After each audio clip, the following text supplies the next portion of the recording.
Čau, já jsem Tom a zdravím vás tady ze svého studia. Nedávno jsem se vrátil z Mnichova, kam jsem byl pozván firmou Roborock, abych se podíval na nějaké novinky, které připravili pro v podstatě příští rok, rok 2026, v oblasti robotických sekaček.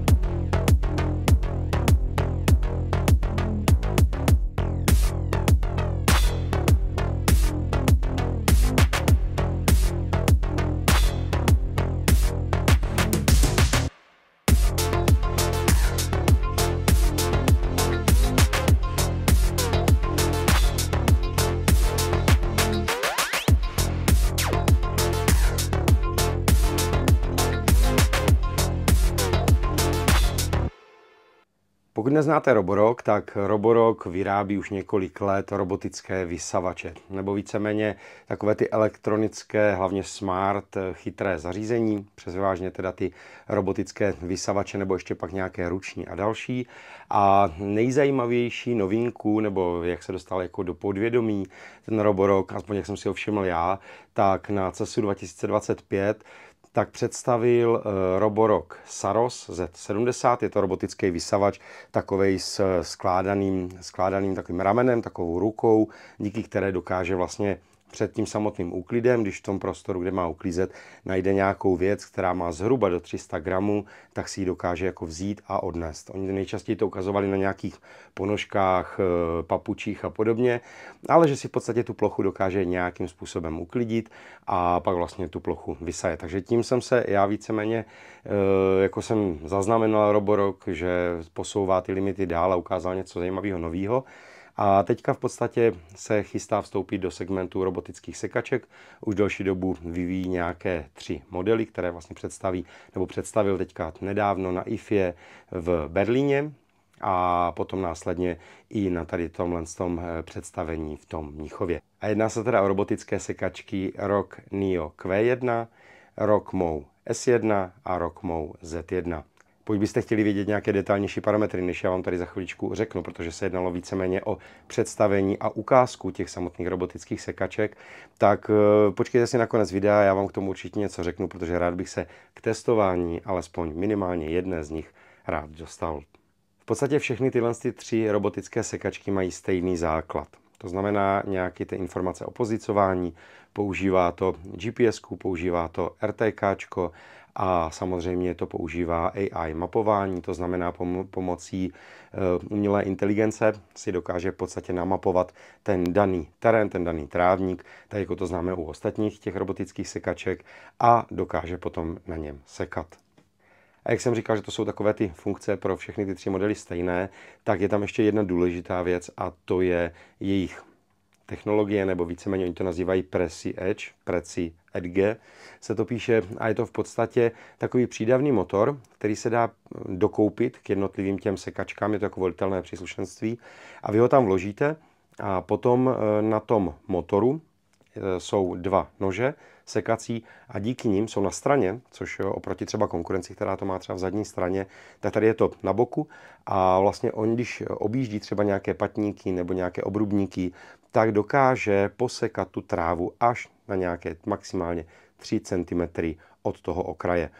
Bylo tam vždycky psané u těch informací, které vám tady k tomu budu říkat, tak bylo psané, že to je na základě nějakého jejich vlastního testování. To znamená, pokud se k tomu dostanu, tak rád bych tohle určitě vyzkoušel, protože mělo by to vlastně snížit tu maximální šíři, kterou musíte vy si potom dosekávat, co se týče třeba právě u těch obrubníků nebo nějakých staveb, kam až dosekáváte vlastně ke kraji. To znamená, většinou tady u těch v uvozovkách jednodušších strojů zůstává nějakých 15 cm, který prostě musíte tou stronovkou vzít, samozřejmě reálných 15 cm.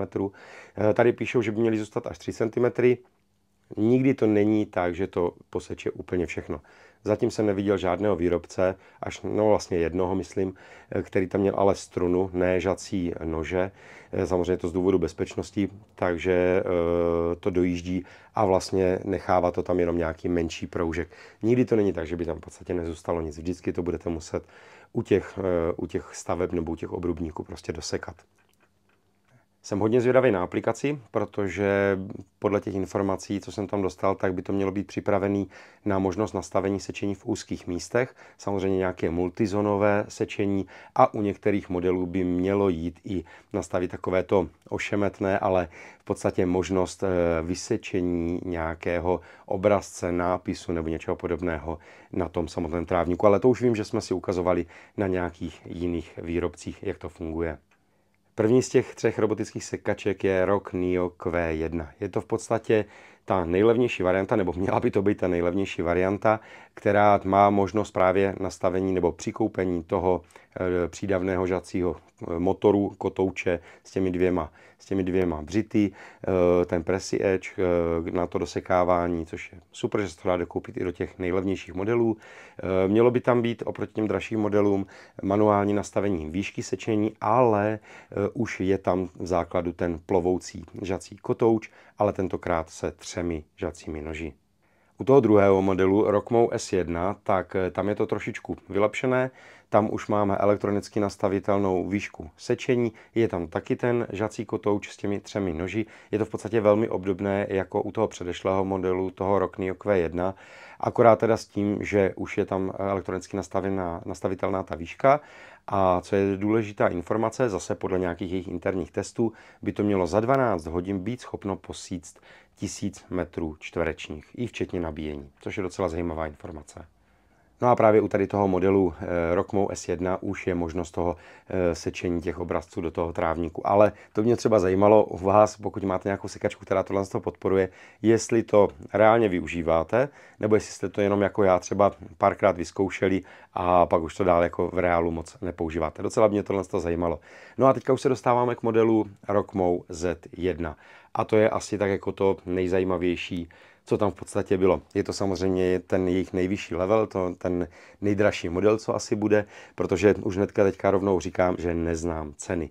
Ale co se týče toho modelu, tak ten model mě zaujal v podstatě pár věcma. A ta nejdůležitější, která je, tak je natáčecí přední náprava.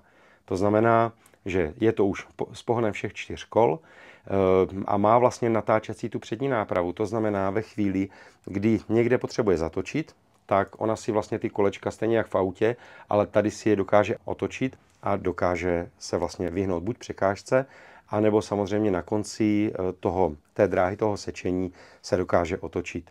Což si myslím, že určitě je vhodné pro to, aby se eliminovalo nějaké poničení toho trávníku. Docela by mě zajímalo, jak by to bylo. Víte, že pokud testuju nějaké ty sekačky, tak vždycky tam zmiňuju právě třeba to sečení na místě, kde je nějaký nově vysazený trávník. To znamená, je tam písčité podloží, protože to sázím do písku a potom samozřejmě do zeminy, ale to už jsem si někde vykládal. Každopádně třeba ta travička, ten pažit je opravdu jemňonký a v případě, že ty kolečka musí zabírat do protivky, tak dojde k tomu vyhrabání. A samozřejmě pokud i ty kolečka jsou schopny se prostě natočit, tak eliminujete při nějakém dlouhodobějším nastaveném stejném cyklu toho sečení, to znamená nepoužíváte náhodné sečení, takže si ta sekačka při každém sečení vlastně mění ten úhel na tom samotném trávníku, což se tady nejlépe eliminuje pak právě nějaké vytrhávání té trávy v určitých nebo ve stejných místech, tak tohle by to právě mělo eliminovat, což jsem na to strašně zvědavý. Takže to je taková ta nejzajímavější věc a hlavně mělo by to reálně, jak jsem viděl v tom reálném použití v tom Mnichově, tak opravdu ty kolečka byly jako schopný rychle zareagovat a vyhnout se tím i nějakým těm překážkám, což by mě asi fakt jako zajímalo nejvíc. Každopádně pak má odpruženou zadní nápravu, má mít 6 žacích nožů, které jsou chráněné ještě takovým nerezovým krytem, takže by mě zajímalo, jakým způsobem, tak jak u bubnových třeba sekaček, že tam je prostě ještě jeden přídavný kryt a takže by asi nemělo docházet k zasekávání té trávy u těch nožů, což je nejčastější problém. Pokud máte ten žací talíř, máte tam ty nože a jenom šrouby, tak vlastně, když sečete nějakou větší trávu, tak oni se vám vlastně mezi ten žací kotouč a samotný ten nůž, tak se vám zachytává ta tráva, což je takový ten největší problém, musíte to potom z toho čistit. Tady je jednoduše přidali prostě takový nerezový disk a to by mělo tohle eliminovat. Osobně si myslím, že by to na to mělo být, ale přijde mě to logický a docela mě jako pak udivilo, že to ostatní výrobci nemají. A maximální stoupání by mělo být 80%. Dále by to mělo být schopný přejet až 6 cm předmět nebo víceméně přejet na nějaký nájezd, na nějaký obrubníček, který má 6 cm. A co se týče toho žacího kotouče, tak stejně jako u těch předchozích modelů je teda plovoucí, ale tady zase s elektronicky nastavitelnou výškou sečení. No a poslední taková informace, která tam byla napsaná víceméně jenom takovým malinkatým písmem, někde jsem to tam zahlídl, to bylo zase, že teda podle jejich nějakých interních testů během 24 hodin, včetně napájení nebo nabíjení toho akumulátoru, by to mělo být tato sekačka Rockmo Z1 schopná posekat až 5000 metrů čtverečních. Na což jsem úplně jako fakt nejvíc zvědavý, protože za 24 hodin, včetně dobíjení, by to takovouhle plochu, to už by bylo hodně zajímavý. Ten žací kotouč nebyl nějak extrémně veliký, ale nebyl úplně malý, jako u těch předchozích modelů, takže jsem zvědavý, jaká tam bude šíře sečení doporučená výrobcem a kolik to bude vlastně v reálu schopno posekat za nějaký čas. Jak jsem o tom mluvil, tak jedná se teda o představení novinek. Jsou docela zajímavé, samozřejmě nejzajímavější je pro mě ten Rockmo Z1, který má tu natáčecí přední nápravu se pohonem vlastně všech 4 kol. Neznám teda ceny. Je pravda, že musím říct, že co se týče třeba vyzkoušení, ukazovali tam vlastně, jak to seče, jak se to chová, jak to zatáčí. Ale třeba když jsme tam přišli na to představení, tak tam měli 6 cm takový kus dřeva. Ukazovali, jak to tam přejíždí. Nevím proč, nějak jsem na to koukal, vyfotil jsem si to a říkám, jo, super, tak to zvládá, bomba. Pak jsem to chtěl natočit a bohužel už to bylo odklizený. Nevím z jakého důvodu, ale prostě jenom jsem vám chtěl říct, co jsem tam viděl reálně na té akci. No a je pravda, že tam měli tam takový nájezd udělaný, asi zřejmě, jako aby to demonstrovalo, že to dokáže najet na těch 80% to stoupání. Ale když jsem jako požadoval nebo chtěl, jestli by bylo možné to na to ukázat, abych na záběry bych vám to ukázal, jestli to dokáže najet vlastně na těch 80%, tak bohužel mě řekli, že to v podstatě tam mají jenom takový na ukázku a nepůjde to. Samozřejmě v reálných testech to potom by se dalo vyzkoušet. Ono teda zcela upřímně, 80% stoupání, to už je jako fakt velký hang. To je nějaký 38,6 stupňů, pokud se nemýlím. A je to opravdu hodně.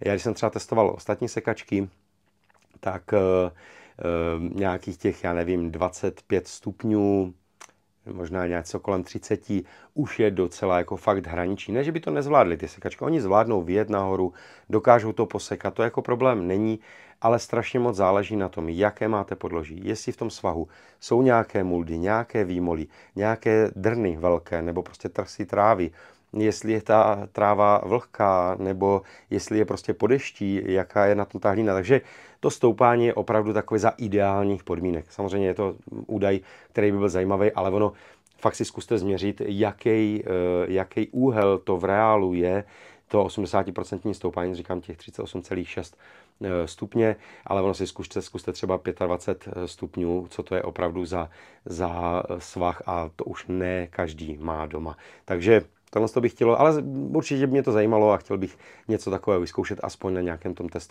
testovacím svahu. Jak jsem o tom mluvil na začátku, tak Roborock vlastně přišel hlavně s těma robotickými vysevačema. Teďka se pouští do toho segmentu těch robotických sekaček. Jsem zvědavý, jak to vůbec dopadne.